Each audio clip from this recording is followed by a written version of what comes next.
Today we will discuss about the dielectric substances and polarization. ये dielectric substances क्या होते हैं? तो सबसे पहले बेसिक चीज पर आते हैं। हमने कंडक्टर्स के बारे में, इंसुलेटर्स के बारे में स्टडी किया है फर्स्ट चैप्टर के अंदर। कंडक्टर वो होते हैं जो इलेक्ट्रिसिटी कंडक्ट कर सकते हैं, और अगर हम मेटल्स की बात करें तो उनमें फ्री इलेक्ट्रॉन होते हैं, और ये फ्री इलेक्ट्रॉन ही कारण है इलेक्ट्रिसिटी के कंडक्शन का। ओके, इसके बाद में इंसुलेटर के बारे में आपने पढ़ा। इंसुलेटर में कोई फ्री इलेक्ट्रॉन्स नहीं होते हैं, कोई आयंस नहीं होते हैं, जिसकी वजह से कंडक्शन नहीं कर पाते हैं वो, तो उनको ऐसे सब्सटेंसेस को हम लोग इंसुलेटर बोलते हैं। और कंडक्टर को जब हम इलेक्ट्रिक फील्ड में रखते हैं तो वो भी हम स्टडी कर चुके हैं। अभी लास्ट लेक्चर में यही तो डिस्कस किया था, जब एक कंडक्टर को हम एक इलेक्ट्रिक फील्ड में रखेंगे तो उसके एक एज पर, उसके एक फेस पर नेगेटिव चार्ज इंड्यूस होगा, अपोजिट फेस पर पॉजिटिव चार्ज इंड्यूस होगा। तो ये इंडक्शन फिनोमेना को हमने स्टडी किया था, और एक कंडक्टर के अंदर इलेक्ट्रिक फील्ड जीरो रहेगा। तो कंडक्टर को जब इलेक्ट्रिक फील्ड में रखते हैं तो वो तो हम स्टडी कर चुके हैं ऑलरेडी। तो अब हमें स्टडी करना है इंसुलेटर्स के बारे में, और ऐसे इंसुलेटर जो इलेक्ट्रिक फील्ड में रखने पर कुछ इलेक्ट्रिक इफेक्ट दिखाएंगे, उन सब्सटेंसेस को क्या बोलते हैं? डाइइलेक्ट्रिक सब्सटेंसेस बोलते हैं। तो डाइइलेक्ट्रिक सब्सटेंसेस के लिए सबसे पहली बात क्या याद रखनी है? These are the insulators, they do not conduct electricity. ये इंसुलेटर्स हैं dielectric substances, and they do not conduct electricity. इसमें कोई इलेक्ट्रिसिटी का कंडक्शन नहीं होगा, कोई चार्जेस का फ्लो नहीं होगा, but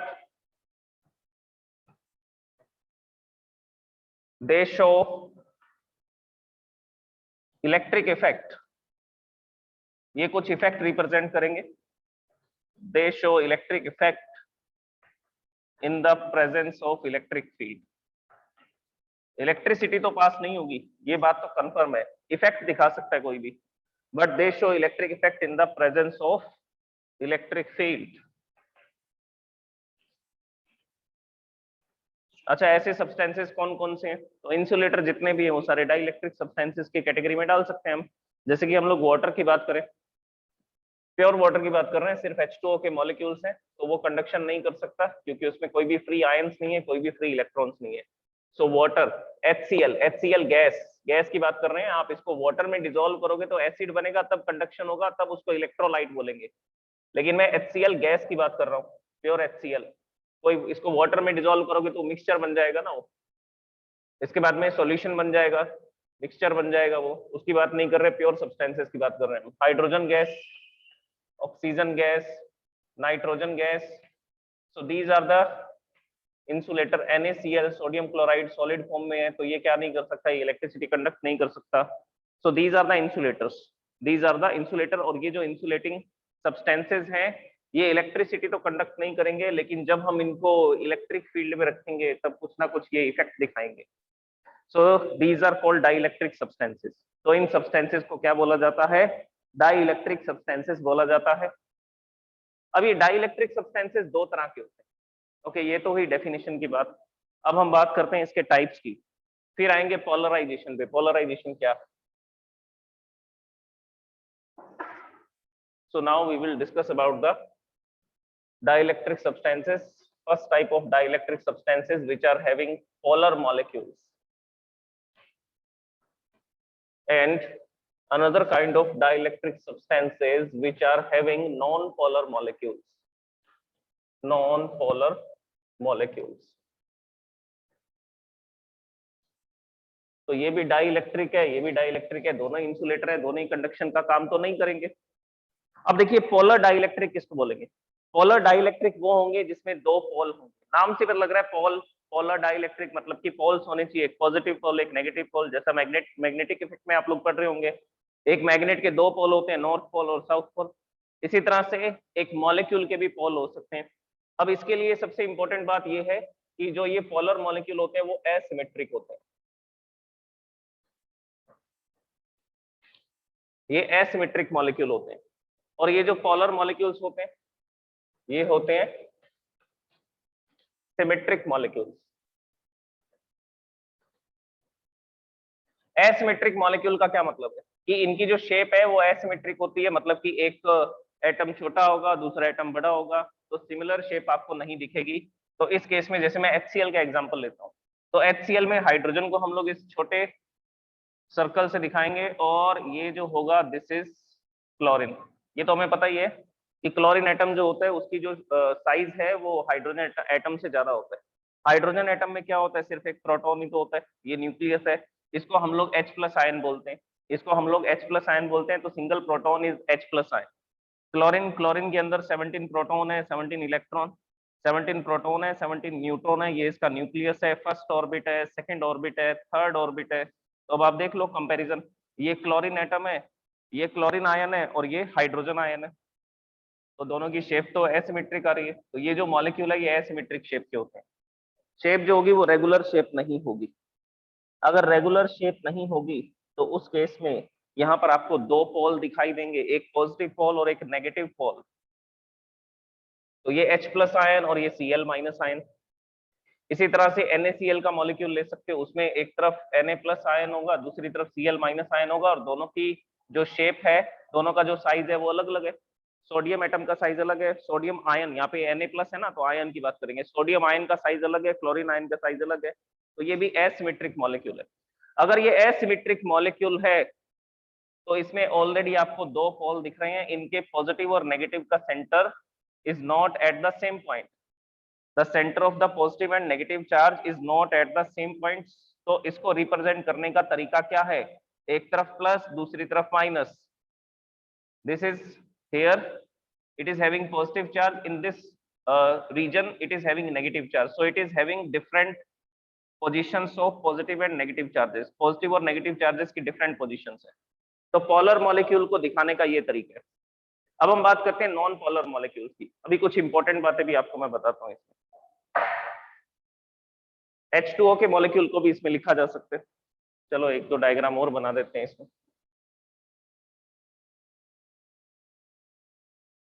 ये H प्लस है and this is Cl minus.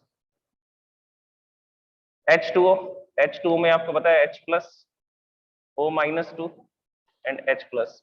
ये हाइड्रोजन एटम तो काफी छोटे होते हैं और ऑक्सीजन का जो एटम होता है वो काफी बड़ा होता है। So it is having this Mickey Mouse like structure, ऐसी स्ट्रक्चर होती है इसकी H2O की।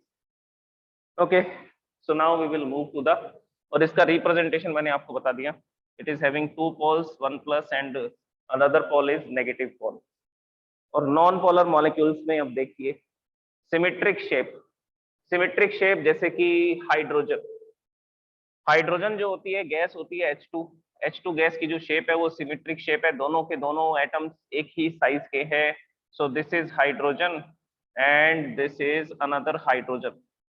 सो this hydrogen and this hydrogen are connected by a single bond because they are sharing only one electron. ये एक एक इलेक्ट्रॉन की शेयरिंग कर रहे हैं, दोनों एटम एक जैसे दिखाई दे रहे हैं, दोनों का शेप सेम है।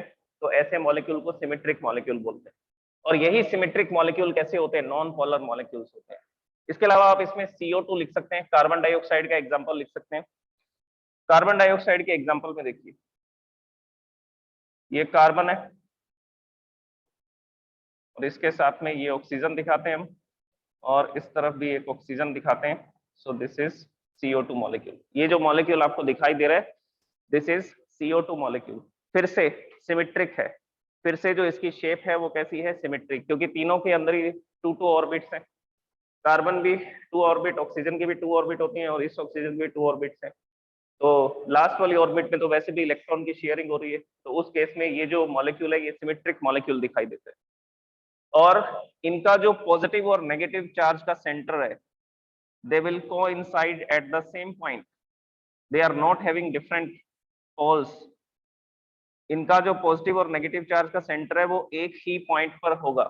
जैसे आप लोग रोटेशन चैप्टर में आपने पढ़ा होगा सेंटर ऑफ मास के बारे में, रोटेशन चैप्टर में आपने स्टडी किया होगा सेंटर ऑफ मास के बारे में। तो जैसे कि मेरे पास ये एक ऑब्जेक्ट है, दिस इज द ऑब्जेक्ट, और ये जो ऑब्जेक्ट है इस ऑब्जेक्ट पर आप देख रहे हैं कि मैं इस तरह से फोर्सेस लगा सकता हूँ। जैसे कि 5 फिंगर्स है तो 5 फिंगर्स के थ्रू मैंने इसको ऐसा होल्ड कर रखा है, होल्ड कर रखा है। तो बेसिकली मैं कितने फोर्स लगा रहा हूँ, 1 2 3 4 5। मान लीजिए हर एक फिंगर से 1 न्यूटन का फोर्स अप्लाई कर रहा हूँ, तो टोटल फोर्स है 5 न्यूटन।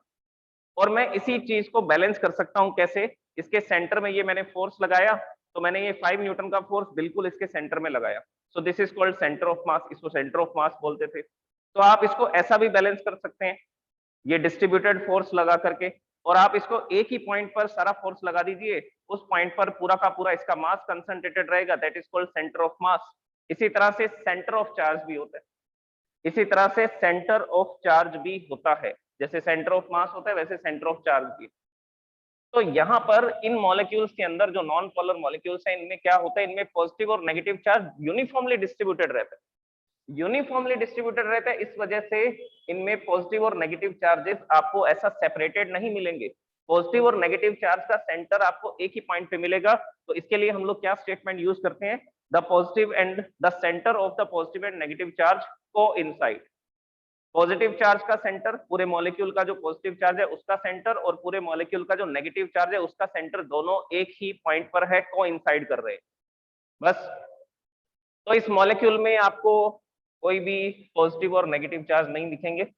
ओके, अब हम एक इंपॉर्टेंट डिस्कशन पे आते हैं। वो इंपॉर्टेंट डिस्कशन ये है कि अगर मैं इसकी बात करता हूँ, ये मॉलिक्यूल की, तो इस मॉलिक्यूल का कुछ ना कुछ डायपोल मोमेंट होगा क्या, पोलर मॉलिक्यूल का, इनका पोलर मॉलिक्यूल्स का कुछ डायपोल मोमेंट होगा, तो आंसर है यस।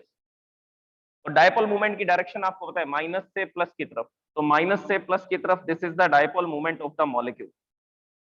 तो इसमें मैं एक इंपॉर्टेंट बात लिखता हूं, in polar dielectric substances molecule have dipole moment,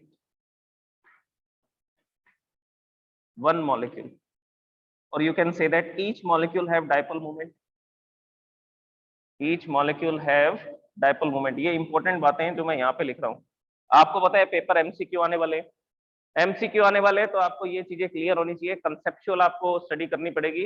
अब ऐसा नहीं है कि पेपर में आ गया जी ड्रिफ्ट वेलोसिटी लिखो, तो आप लोग बैठ गए डेरिवेशन करने, हाँ मम्मा देखो मैं तो ये करके आ गया डेरिवेशन पूरा, क्या बात है, नंबर आ गए। लेकिन अभी ऐसा नहीं होगा, अब आपको ड्रिफ्ट वेलोसिटी के कंसेप्ट तक जाना पड़ेगा कि इलेक्ट्रॉन जो होते हैं वो माइनस से प्लस की तरफ मूव करते हैं, तो बेसिकली वो ऐसा लीनियर मोशन तो नहीं करते हैं, वो अपने पाथ को चेंज करते हैं, पैराबोलिक पाथ में ट्रेवल करते हैं या स्ट्रेट लाइन में ट्रेवल करते हैं, और वो ड्रिफ्ट करते हैं धीरे धीरे in the opposite direction of the electric field. और ये ड्रिफ्ट वेलोसिटी किस किस पे डिपेंड करती है, तो आपको उसके कंसेप्ट पे जाना पड़ेगा बेसिक, उसके बाद आप एमसीक्यूज के आंसर दे सकते हैं। तो अभी आपकी जो स्टडी है वो थोड़ी मुश्किल हो गई है। पहले तो सब्जेक्टिव पेपर था, हम लोग लिख देते कि हाँ ये डेरिवेशन आया, चलो जी लिख दिया, लेकिन अभी ऐसा नहीं है। अभी जो भी बातें मैं बोल रहा हूँ उसको ध्यान से सुनो, और ये सब एमसीक्यूज के ही, ये क्वेश्चन ही तो बनते हैं, एमसीक्यूज ही तो बनते हैं इनके, जो जो आपको ये बता रहा हूँ, एक्सप्लेनेशन दे रहा हूँ। ओके, तो पोलर मॉलिक्यूल में क्या याद रखना है, each molecule has dipole movement, सारे मॉलिक्यूल्स का डायपोल मूवमेंट होगा, क्योंकि ये क्या है, ये एक डायपोल है, ये एक डायपोल है, एक तरफ नेगेटिव चार्ज है एक तरफ पॉजिटिव चार्ज है, तो माइनस से प्लस की तरफ होगा डायपोल मूवमेंट, जिसको Q इंटू 2a से लिखते हैं। चलो जी मान ली बात, एक मॉलिक्यूल का तो डायपोल मूवमेंट होगा, लेकिन पूरे सब्सटेंस का डायपोल मूवमेंट होगा क्या, तो आंसर है no, there will be net dipole movement is zero. यहां पर नेट डायपोल मूवमेंट क्या होगा, जीरो होगा। अब उसका कारण सुनो, इसको इरेज करते हैं।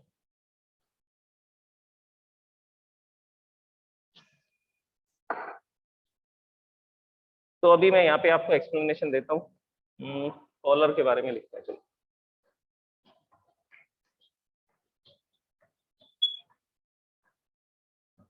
पोलर मॉलिक्यूल्स के बारे में सबसे पहले तो हमने ये लिखा कि इसकी जो शेप होती है वो एसिमेट्रिक शेप होती है। एग्जाम्पल आपके सामने है, H प्लस Cl माइनस। अच्छा इसका डायपोल मूवमेंट बताओगे मेरे को, H2O का, H2O का डायपोल मूवमेंट,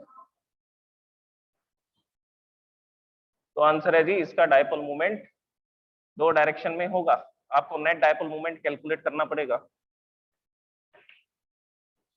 कैसे, ये माइनस से प्लस की तरफ डायपोल मूवमेंट P1, ये माइनस से प्लस की तरफ दूसरा डायपोल मूवमेंट P2, इसका जो रिजल्टेंट आएगा वो इन दोनों के बीच में आएगा। सो this is the dipole movement of H2O। H2O का डायपोल मूवमेंट यहाँ पर होगा इसके सेंटर में, from minus two plus, this is the dipole movement. Anyways इसका डायपोल मूवमेंट तो हम बता देंगे, लेकिन अभी जो कहानी हम लिख रहे थे वो ये थी that each molecule has some dipole moment, some value of dipole moment, but the whole substance is having no net dipole moment.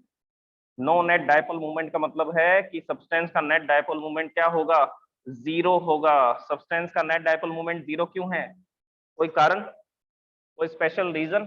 वो रीजन हम लोग यहाँ पे डिस्कस करते हैं। Now in the absence of electric field, जब electric field नहीं है तो उस केस में क्या होगा, देखिए ये मेरे पास सब्सटेंस है, ये सब्सटेंस के जो मॉलिक्यूल्स हैं ये ऐसा अलाइन है, ये प्लस इधर माइनस इधर, एक मॉलिक्यूल ऐसा पड़ा है, कोई दूसरा मॉलिक्यूल ऐसा पड़ा है, तीसरा मॉलिक्यूल इस डायरेक्शन में पड़ा है, चौथा मॉलिक्यूल ऐसा पड़ा है। सो this is the dielectric substance. कौन सा सब्सटेंस है, पोलर डाइइलेक्ट्रिक सब्सटेंस। अब इस केस में क्या होगा, इस केस में क्या होगा, इस केस में ये होगा कि नेट डायपोल मोमेंट जीरो आएगा। क्यों आएगा, क्योंकि एक मॉलिक्यूल का डायपोल मोमेंट इस डायरेक्शन में है, दूसरे मॉलिक्यूल का डायपोल मोमेंट इसकी अपोजिट डायरेक्शन में है, तीसरे मॉलिक्यूल का डायपोल मोमेंट इधर है, चौथे मॉलिक्यूल का डायपोल मोमेंट इधर है। तो किसी का डायपोल मूवमेंट ऊपर आ रहा है, किसी का डायपोल मूवमेंट नीचे आ रहा है, किसी का लेफ्ट आ रहा है, किसी का राइट आ रहा है, किसी का इस डायरेक्शन में, किसी का इस डायरेक्शन में। तो नेट डायपोल मूवमेंट कितना हुआ, तो आंसर है जीरो। क्यों, क्योंकि नेट डायपोल मूवमेंट कैसी क्वांटिटी है, वेक्टर क्वांटिटी। तो अगर इस डायरेक्शन को प्लस लोगे तो दूसरी डायरेक्शन को माइनस लेना पड़ेगा। तो डायरेक्शन को कंसीडर करते हुए जब हम सारे मॉलिक्यूल्स का डायपोल मूवमेंट लिखेंगे और टोटल निकालना चाहेंगे तो टोटल डायपोल मूवमेंट जीरो आएगा। किस केस में, in the absence of electric field. So here I will add in the absence of electric field, ये इलेक्ट्रिक फील्ड की एब्सेंस में। और जब इलेक्ट्रिक फील्ड होगा तो कुछ अलग तरह का फिनोमेना दिखेगा। देखिए now in the presence of electric field, तो यहाँ पर हमने एक इलेक्ट्रिक फील्ड अप्लाई किया। इलेक्ट्रिक फील्ड अप्लाई करते ही क्या होगा, ये डायपोल क्या एक्सपीरियंस करेगा, तो आंसर है टॉर्क को एक्सपीरियंस करेगा। ये डायपोल क्या एक्सपीरियंस करेंगे, ये सारे के सारे जो भी आपको मॉलिक्यूल्स दिख रहे हैं ये क्या एक्सपीरियंस करने वाले हैं, ये टॉर्क को एक्सपीरियंस करने वाले हैं। टॉर्क एक्सपीरियंस करेंगे तो रोटेट होंगे, टॉर्क एक्सपीरियंस करेंगे तो क्या होंगे, ऐसा घूमेंगे, रोटेशन करेंगे। तो ये जो मॉलिक्यूल आपको यहाँ पे दिखाई दे रहे हैं ये अलाइनमेंट करेंगे, अलाइन होंगे किस डायरेक्शन में, in the direction parallel to the electric field. Electric field के पैरेलल डायरेक्शन, इलेक्ट्रिक फील्ड के पैरेलल ये अलाइन होंगे। So when we are applying the electric field, so in the presence of electric field, so this diagram is representing presence of electric field। तो electric field की presence में क्या होगा, देखिए ये जो डायपोल मूवमेंट है ये ऐसा अलाइन होंगे, माइनस इधर प्लस इधर, दूसरा ये तीसरा मॉलिक्यूल, इसी तरह से मल्टीपल मॉलिक्यूल, जितने भी मॉलिक्यूल इस सब्सटेंस में थे वो सारे के सारे इस डायरेक्शन में ऐसा अलाइन हो जाएंगे। ओके तो अब बताओ नेट डायपोल मूवमेंट जीरो आएगा क्या, in this case net dipole movement has some value and this phenomena is called polarization. यही तो पोलराइजेशन है, लेकिन नॉन पोलर मॉलिक्यूल का पोलराइजेशन ऐसा नहीं होगा, उनका पोलराइजेशन डिफरेंट है, वो एक अलग तरीका है, उसको हम लोग अलग से समझेंगे। So net dipole movement is has some certain value, इसकी कुछ ना कुछ सर्टेन वैल्यू आएगी in the presence of electric field, electric field की प्रेजेंस में। तो सीधी सी बात याद रखनी है, जब इलेक्ट्रिक फील्ड नहीं है तो उस केस में नेट डायपोल मूवमेंट जीरो है। क्यों है, तो आंसर है थर्मल एनर्जी के कारण, थर्मल एजिटेशन के कारण। थर्मल एनर्जी के कारण क्या होगा, मॉलिक्यूल अलग अलग डायरेक्शन में अलाइन होंगे और उन सबका dipole movement different different direction में आएगा, तो नेट डायपोल मूवमेंट होगा जीरो। लेकिन जब हम इलेक्ट्रिक फील्ड अप्लाई करेंगे तो ये सारे के सारे मॉलिक्यूल टॉर्क एक्सपीरियंस करेंगे, और टॉर्क एक्सपीरियंस करने के कारण ये मॉलिक्यूल क्या होंगे, जो मॉलिक्यूल ऐसा पड़ा था ये इस डायरेक्शन में था, तो इलेक्ट्रिक फील्ड में क्या होगा, नेगेटिव चार्ज पर क्या लगेगा, अट्रैक्शन फोर्स, पॉजिटिव चार्ज पर क्या लगेगा, repulsion force. So couple of force, anti parallel forces, ये क्या क्रिएट करेंगे, ये इस पर टॉर्क क्रिएट करेंगे और टॉर्क के कारण ये ऐसा रोटेट होगा तो किस डायरेक्शन में अलाइन हो जाएगा, in the direction parallel to the electric field, इस डायरेक्शन में ये अलाइन हो जाएगा और इसी अलाइनमेंट के कारण तो नेट डायपोल मूवमेंट आएगा। अब देख लो इसका डायपोल मोमेंट माइनस से प्लस, इसका डायपोल मोमेंट माइनस से प्लस, इसका भी माइनस से प्लस, तो सबके डायपोल मोमेंट एक ही डायरेक्शन में आ रहे हैं। अगर एक ही डायरेक्शन में आ रहे हैं तो नेट डायपोल मोमेंट की कुछ सर्टेन वैल्यू आएगी। लेकिन यहाँ पर थर्मल एनर्जी अभी भी अपना इफेक्ट दिखाने की कोशिश करेगी। थर्मल एनर्जी अभी भी इसको क्या करेगी, इसकी इस पोजीशन से, इस इक्विलिब्रियम पोजीशन से इसको डिस्टर्ब करने की कोशिश करेगी। और इसको डिस्टर्ब करने की कोशिश करेगी तो मान लीजिए हम इसको गर्म करें, गर्म करने पर फिर से इनका अलाइनमेंट बिगड़ सकता है और नेट डायपोल मोमेंट 0 हो सकता है। तो थर्मल एनर्जी भी इसको डिस्टर्ब करेगी इस अलाइनमेंट से, लेकिन हम स्ट्रॉन्ग इलेक्ट्रिक फील्ड लगा करके ऐसा कर सकते हैं। अब बात करते हैं नॉन पोलर मॉलिक्यूल्स। देखो नॉन पोलर मॉलिक्यूल्स में टॉर्क तो एक्सपीरियंस होगा नहीं। क्यों नहीं होगा? क्योंकि यहाँ पर प्लस और माइनस का सेंटर ही एक है, पूरा का पूरा चार्ज यूनिफॉर्मली डिस्ट्रीब्यूटेड है। यहाँ पर एक तरफ प्लस नहीं है, दूसरी तरफ माइनस नहीं है, ऐसा नहीं है। तो बेसिकली ये डायपोल नहीं है, ये डायपोल नहीं है। अगर ये डायपोल नहीं है तो इलेक्ट्रिक फील्ड लगाने पर ये रोटेट तो नहीं करेंगे, लेकिन एक प्रोसेस हो सकती है। अच्छा, अब इसके कुछ इंपॉर्टेंट इंफॉर्मेशन के बारे में सुनिए। इसकी इंपॉर्टेंट इंफॉर्मेशन, ये मॉलिक्यूल्स को यहाँ बना देते हैं। एग्जाम्पल क्या क्या लिखे थे? हाइड्रोजन, हाइड्रोजन मॉलिक्यूल को यहाँ बना देते हैं। लीजिए सिमेट्रिक शेप, ये कार्बन और यहाँ पर ऑक्सीजन और यहाँ पर oxygen. So this is which molecule? This is CO2 molecule. Okay, अब इसमें सबसे इंपॉर्टेंट बात सुनिए। सबसे पहले तो सिमेट्रिक होंगे, और इसमें आपको याद रखना है that each molecule has no dipole moment. कोई डायपोल मोमेंट नहीं है मॉलिक्यूल का। और सब्सटेंस का भी कोई डायपोल मोमेंट नहीं है when in the absence of electric field. और यहाँ पर हम लोग लिखते हैं so this substance, hydrogen gas, CO2 gas, methane gas, तो ये जो भी गैसेज है ये सिमेट्रिक है, इनकी जो स्ट्रक्चर है वो सिमेट्रिक होती है। So each molecule has no dipole moment and substance have no net dipole moment.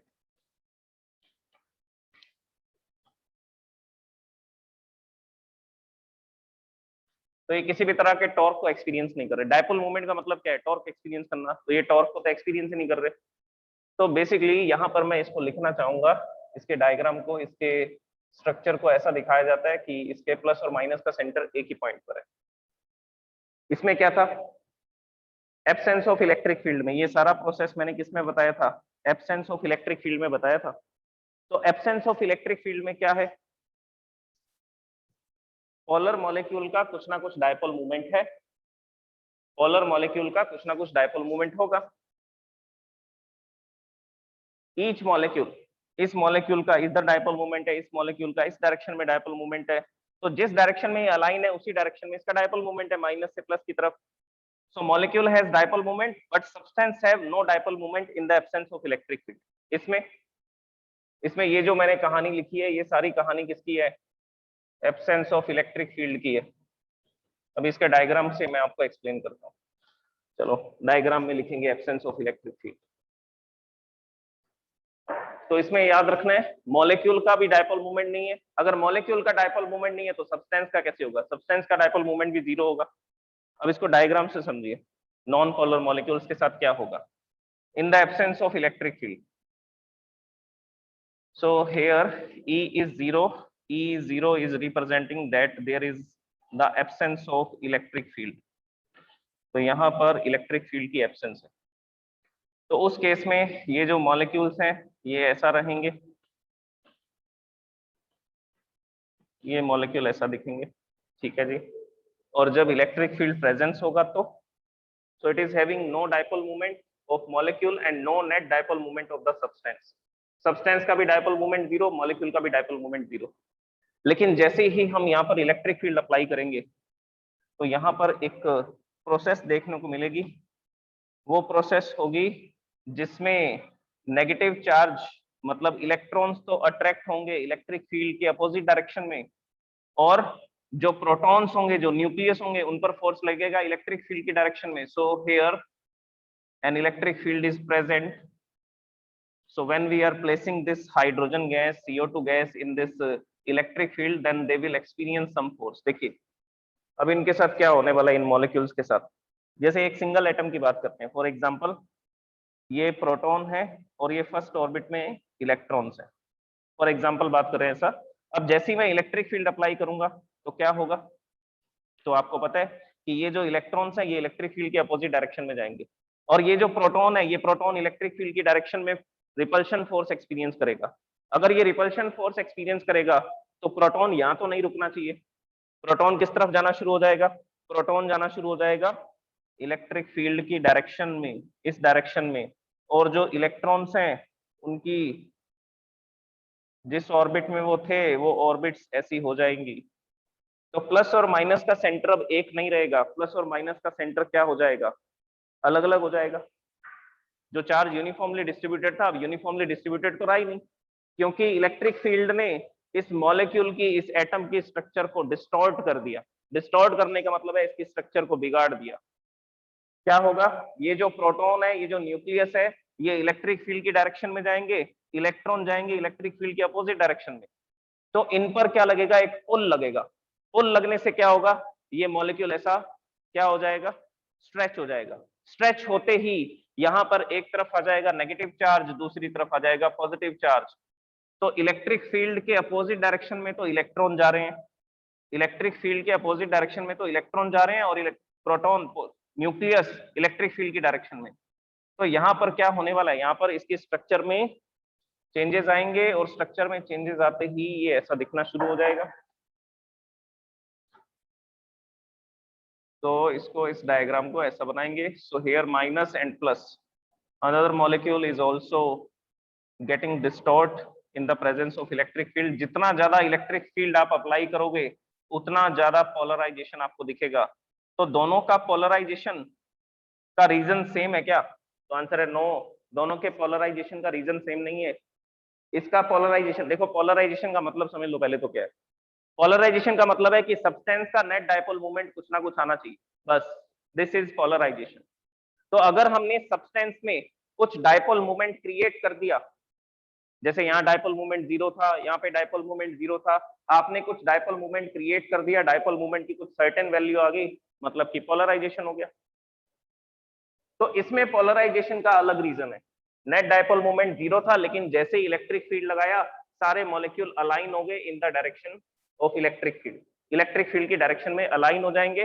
तो इसका पोलराइजेशन तो अलाइनमेंट से हो रहा है, इसके पोलराइजेशन का रीजन है अलाइनमेंट, और इसके पोलराइजेशन का रीजन क्या है, पुल, इलेक्ट्रिक फील्ड की डायरेक्शन में न्यूक्लियस का जाना और इलेक्ट्रिक फील्ड के अपोजिट डायरेक्शन में इलेक्ट्रॉन्स का जाना।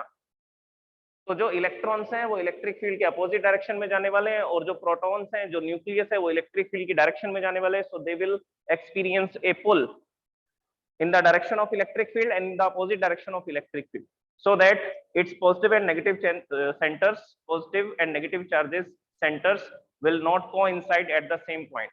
अब वो उनके पॉजिटिव और नेगेटिव चार्ज के सेंटर एक ही पॉइंट पे कोइंसाइड नहीं करेंगे, और एक तरफ माइनस आ जाएगा, एक तरफ प्लस आ जाएगा। अब इसका कुछ डायपोल मोमेंट होगा क्या, तो आंसर है yes. So in the presence of electric field, in the presence of electric field, substance have net dipole moment, substance का नेट डायपोल मोमेंट होगा। अब difference soon low, absence of electric field के बारे में। जब electric field नहीं लगाया था तो मॉलिक्यूल का डायपोल मोमेंट था, लेकिन सब्सटेंस का नेट डायपोल मोमेंट 0 था। इसमें मॉलिक्यूल का भी डायपोल मोमेंट 0 था और सब्सटेंस का नेट डायपोल मोमेंट भी 0 था, एब्सेंस ऑफ इलेक्ट्रिक फील्ड। तो ये डिफरेंस याद रखोगे तो इससे रिलेटेड जो क्वेश्चंस हैं वो इजीली आपको समझ आएंगे और आंसर भी दे पाओगे। तो ये है पोलराइजेशन, और दोनों के पोलराइजेशन का डिफरेंट रीजन है। इसका रीजन है अलाइनमेंट, इलेक्ट्रिक फील्ड की डायरेक्शन में मॉलिक्यूल का टॉर्क को एक्सपीरियंस करना और टॉर्क को एक्सपीरियंस करते ही रोटेट हो जाना। और नॉन पोलर मॉलिक्यूल्स का क्या रीजन है, नॉन पोलर मॉलिक्यूल्स का रीजन है कि इनके पॉजिटिव और नेगेटिव चार्ज के जो सेंटर्स हैं वो सेपरेट हो जाते हैं because of the forces, electrostatic forces in the electric field. क्योंकि ये जो चार्जेस हैं ये इलेक्ट्रोस्टैटिक फोर्स को एक्सपीरियंस करते हैं, जिसकी वजह से जो मॉलिक्यूल है वो डिस्टॉर्ट हो जाता है, उसकी स्ट्रक्चर बिगड़ जाती है। और ये सिमेट्रिक था तो अभी सिमेट्रिक नहीं रहेगा, ये याद रखना। ये एब्सेंस ऑफ इलेक्ट्रिक फील्ड में सिमेट्रिक है, लेकिन जैसे ही हमने इलेक्ट्रिक फील्ड लगाया तो सिमेट्रिक नहीं है। सिमेट्रिक नहीं है तभी तो एक तरफ नेगेटिव चार्ज आ रहा है, दूसरी तरफ पॉजिटिव चार्ज आ रहा है, तभी तो डायपोल क्रिएट हो रहा है। अगर डायपोल क्रिएट हो गया तो डायपोल मूवमेंट भी होगा, और सबका डायपोल मूवमेंट एक ही डायरेक्शन में है, इन the direction of electric field. इसका डायपोल मूवमेंट, इसका जितने भी मॉलिक्यूल है सबका डायपोल मूवमेंट इलेक्ट्रिक फील्ड की डायरेक्शन में है, तो नेट डायपोल मूवमेंट की कुछ सर्टेन वैल्यू होगी। So this is about the polarization. अभी हम लोग कल बात करेंगे इसके पोलराइजेशन वेक्टर के बारे में, कि पोलराइजेशन वेक्टर क्या होता है। वो एक क्वांटिटी है जो ये बताएगी कि कितना इलेक्ट्रिक फील्ड लगाने पर कितना पोलराइजेशन होगा।